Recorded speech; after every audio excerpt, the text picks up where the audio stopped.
오늘 우리가 함께 통독하게 되실 요한복음 12장과 13장의 내용은 이러합니다. 예수님의 공생의 기록 가운데 요한복음 12장에서 19장까지는 예루살렘에 입성하신 예수님의 마지막 일주일을 기록하고 있습니다. 유월절 엿새 전에 예수님은 베다니의 나사로의 집으로 가셔서 거기서 유하십니다. 예수님을 위하여 잔치할 때 마리아가 비싼 향유를 예수님의 발에 붓습니다. 가룟 유다가 그 여인의 행동을 책망하자 예수님께서는 그녀를 감싸주십니다. 유대인의 큰 무리가 예수님이 나사로의 집에 계시다는 소식을 듣고 그곳으로 보러 옵니다. 나사로를 살리신 예수님과 정말로 나사로가 살아났는지를 보고 싶어 한 것입니다. 살아난 나사로에게 사람들이 많은 관심을 보이자 대제사장들은 나사로까지 죽이려고 모의합니다. 예수님의 주변에는 이처럼 예수님을 위한 비싼 향유를 깨뜨린 여인도 있었고 반면 예수님을 대적하는 자들도 있었습니다. 그러나 예수님은 이 같은 사실에 연연해하지 않으시고 묵묵히 십자가로 향해진 길을 걸어가십니다. 이튿날 예수님이 예루살렘으로 오신다는 소식을 들은 큰 무리가 종려나무 가지를 가지고 호산나 찬송하리로다 라고 소리 높이며 예수님을 맞이합니다. 예루살렘으로 향하신 이 길은 온 인류를 구원하기 위한 대속의 길입니다. 예수님은 십자가 죽음과 부활의 때가 가까이 왔다는 것을 아시고 자기 사람들을 사랑하시되 끝까지 사랑하십니다. 십자가 사역을 앞두고 예수님께서는 마지막 만찬을 나누신 후 제자들의 발을 씻기시며 섬김의 본을 보여주십니다. 선생이신 예수님이 제자들의 발을 씻겨준 것 같이 서로의 발을 씻겨주라고 말씀하십니다. 그리고 예수님께서는 제자들에게 새 계명을 주시며 서로 사랑하라고 말씀하십니다. 이러한 내용들을 기억하셔서 통독에 도움이 되시기를 바랍니다. 요한복음 12장 유월절 엿새 전에 예수께서 베다니에 가셨다. 그곳은 예수께서 죽은 사람 가운데서 살리신 나사로가 사는 곳이다. 거기서 예수를 위하여 잔치를 베풀었는데 마르다는 시중을 들고 있었고 나사로는 식탁에서 예수와 함께 음식을 먹고 있는 사람 가운데 끼어 있었다. 그때 마리아가 매우 값진 순 나드 향유 한 근을 가져다가 예수의 발에 붓고 자기 머리털로 그 발을 닦았다. 온 집안에 향유 냄새가 가득 찼다. 예수의 제자 가운데 하나이며 장차 예수를 넘겨줄 가룟 유다가 말하였다. 이 향유를 300데나리온에 팔아서 가난한 사람들에게 주지 않고 왜 이렇게 낭비하는가?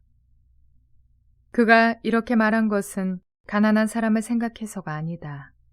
그는 도둑이어서 돈자루를 맡아 가지고 있으면서 거기에 든 것을 훔쳐내곤 하였기 때문이다. 예수께서 말씀하셨다. 그대로 두어라. 그는 나의 장사날에 쓰려고 간직한 것을 쓴 것이다.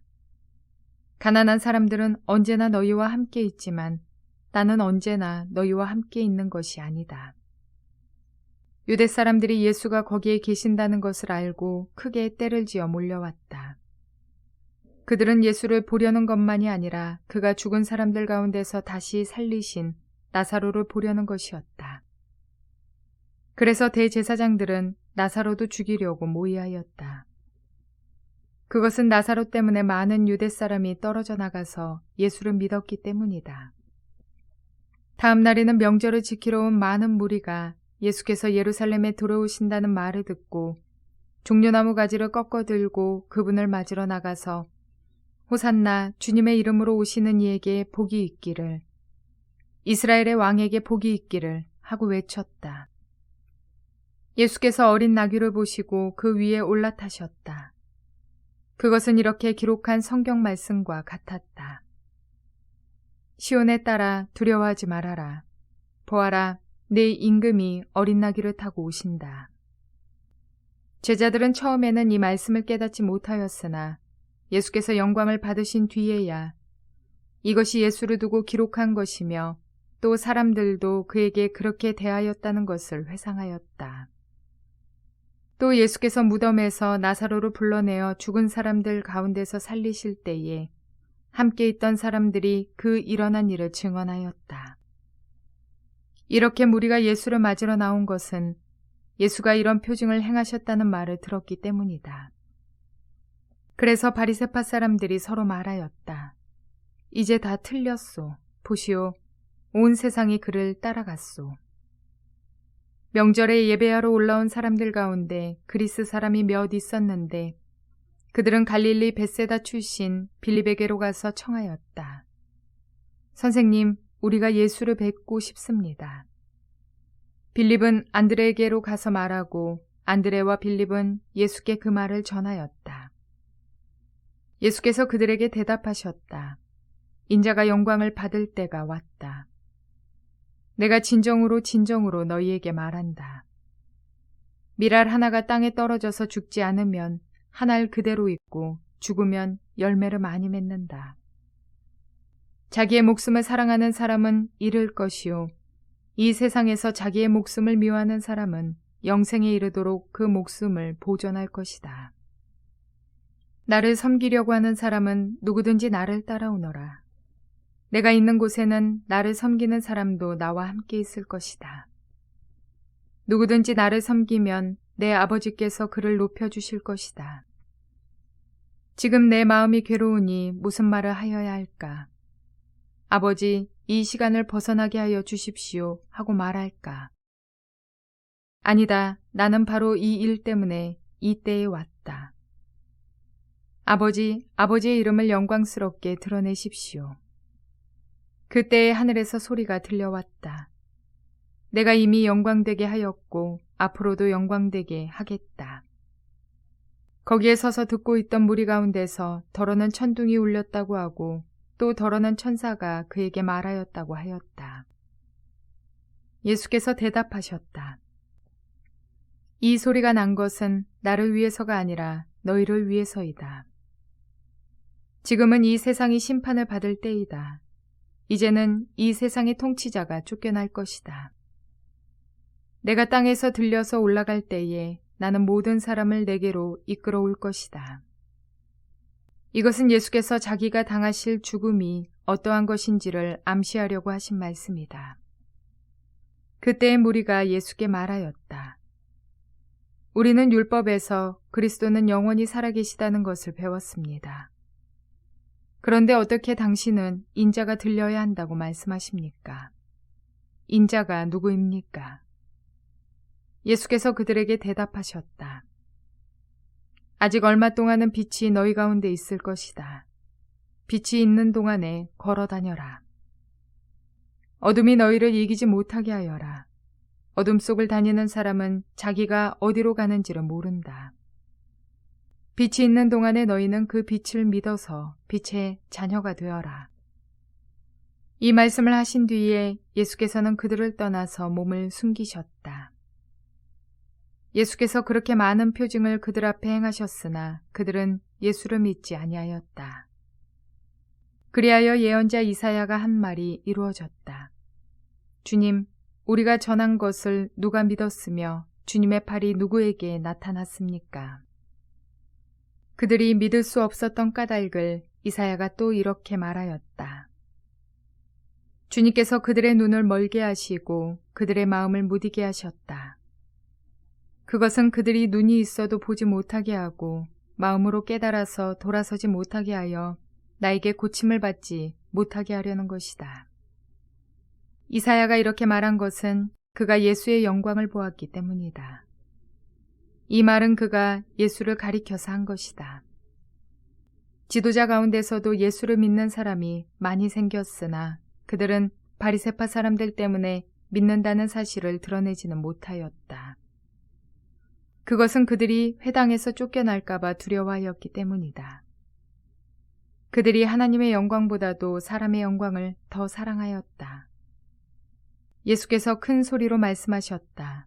나를 믿는 사람은 나를 믿는 것이 아니라 나를 보내신 분을 믿는 것이요.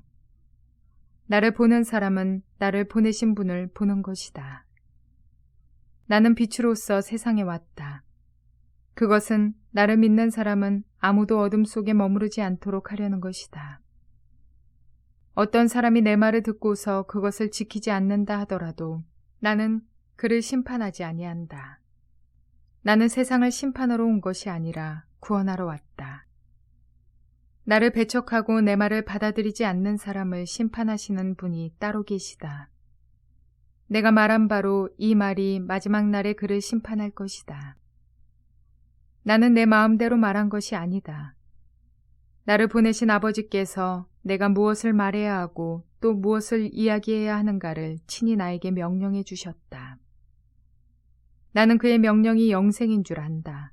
그러므로 나는 무엇이든지 아버지께서 나에게 말씀하여 주신 대로 말할 뿐이다.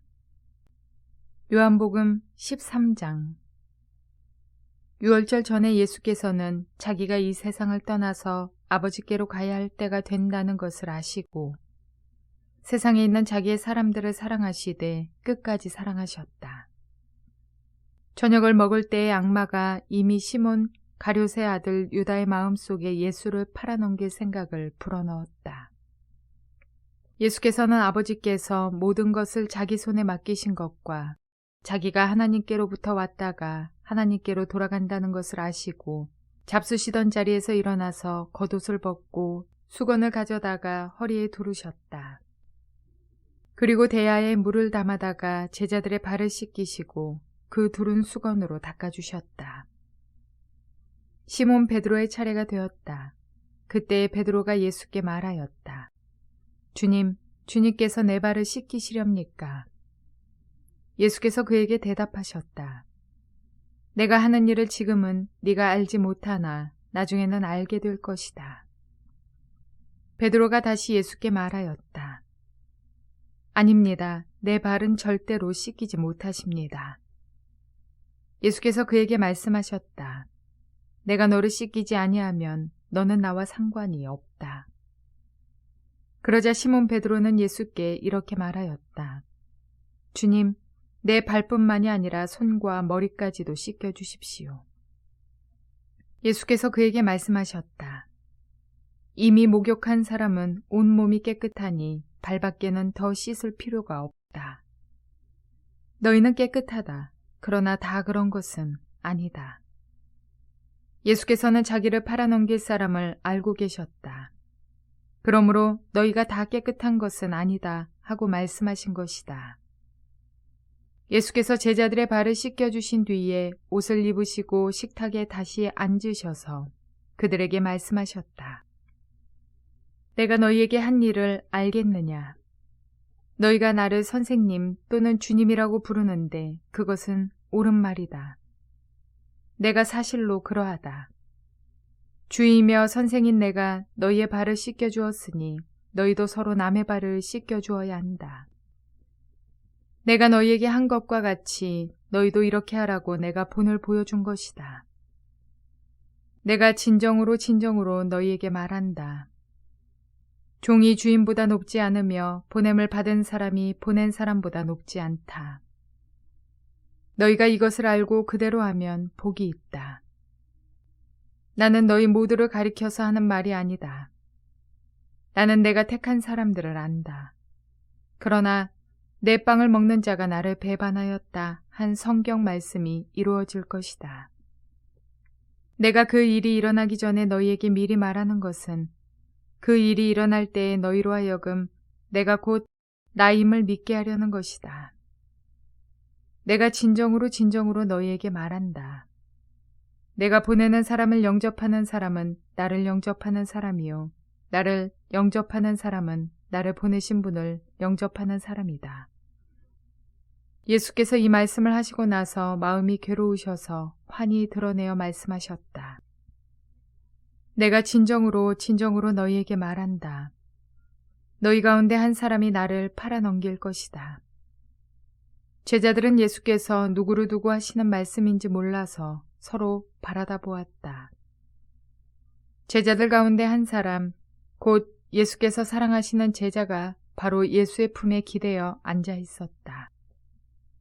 시몬 베드로가 그에게 고개짓을 하여 누구를 두고 하시는 말씀인지 여쭈어 보라고 하였다. 그 제자가 예수의 가슴에 바짝 기대어 주님, 그가 누구입니까? 하고 물었다. 예수께서 대답하셨다. 내가 이 빵 조각을 적셔서 주는 사람이 바로 그 사람이다. 그리고 그 빵 조각을 적셔서 시몬 가룟의 아들 유다에게 주셨다. 그가 빵 조각을 받자 사탄이 그에게 들어갔다. 그때 예수께서 유다에게 말씀하셨다. 네가 할 일을 어서 하여라. 그러나 거기 앉아있는 사람들 가운데서 아무도 예수께서 그에게 무슨 뜻으로 그런 말씀을 하셨는지를 알지 못하였다. 어떤 이들은 유다가 돈자루를 맡고 있으므로 예수께서 그에게 명절에 그 일행이 쓸 물건을 사라고 하셨거나 또는 가난한 사람들에게 무엇을 주라고 말씀하신 것으로 생각하였다. 유다는 그 빵 조각을 받고 나서 곧 나갔다. 때는 밤이었다. 유다가 나간 뒤에 예수께서 말씀하셨다. 이제는 인자가 영광을 받았고 하나님께서도 인자로 말미암아 영광을 받으셨다. 하나님께서 인자로 말미암아 영광을 받으셨으면 하나님께서도 몸소 인자를 영광되게 하실 것이다. 이제 곧 그렇게 하실 것이다. 어린 자녀들아, 아직 잠시 동안은 내가 너희와 함께 있겠다. 그러나 너희가 나를 찾을 것이다. 내가 일찍이 유대 사람들에게 내가 가는 곳에 너희는 올 수 없다 하고 말한 것과 같이 지금 나는 너희에게도 말하여 둔다. 이제 나는 너희에게 새 계명을 준다. 서로 사랑하여라. 내가 너희를 사랑한 것 같이 너희도 서로 사랑하여라. 너희가 서로 사랑하면 모든 사람이 그것으로써 너희가 내 제자인 줄을 알게 될 것이다. 시몬 베드로가 예수께 물었다. 주님, 어디로 가십니까? 예수께서 대답하셨다. 내가 가는 곳에 네가 지금은 따라올 수 없으나 나중에는 따라올 수 있을 것이다. 베드로가 예수께 말하였다. 주님, 왜 지금은 내가 따라갈 수 없습니까? 나는 주님을 위하여서는 내 목숨이라도 바치겠습니다. 예수께서 대답하셨다. 네가 나를 위하여 네 목숨이라도 바치겠다는 말이냐? 내가 진정으로 너에게 말한다. 닭이 울기 전에 너는 3번 나를 모른다고 할 것이다.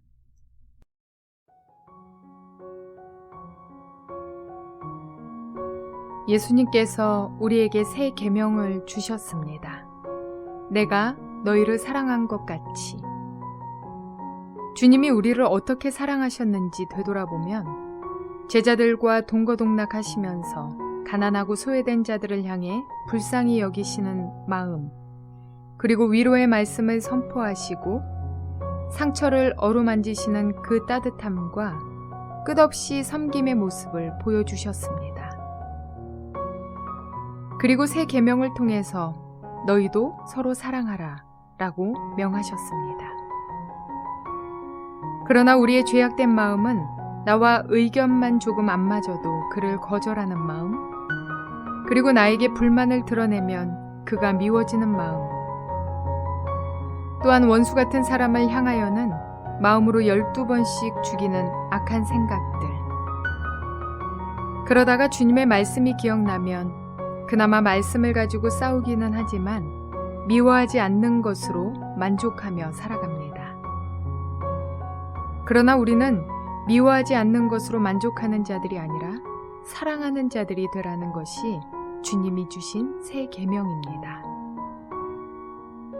예수님은 당신의 십자가 앞에서 제자들이 다 흩어질 것을 아셨고 심지어 유다는 주님을 팔 것이라는 것까지 다 아셨지만 그 모든 사실을 아시면서도 그들에 대한 불쌍히 여기시는 마음, 그리고 십자가 위에서는 당신을 죽인 자들의 죄까지도 하나님 앞에 용서를 구하셨습니다. 그리고 우리에게도 동일한 사랑을 가지고 서로 사랑하라고 말씀하셨습니다. 제자들이 이와 같은 사랑으로 서로를 사랑하게 될 때 그들의 공동체는 어떤 핍박과 시련 속에서도 무너지지 않고 계속해서 사명을 감당하게 되리라는 것을 예수님은 미리 아셨기 때문입니다. 오늘을 사는 우리가 예수님의 제자로서 그 정체성을 잃지 않는 것 또한 아름답고 놀라운 예수님의 사랑 방식을 따르는 것임을 꼭 기억하시기 바랍니다. 서로 사랑하며 예수의 사랑을 전파하는 저와 여러분 모두가 되시기를 주님의 이름으로 축원을 드립니다.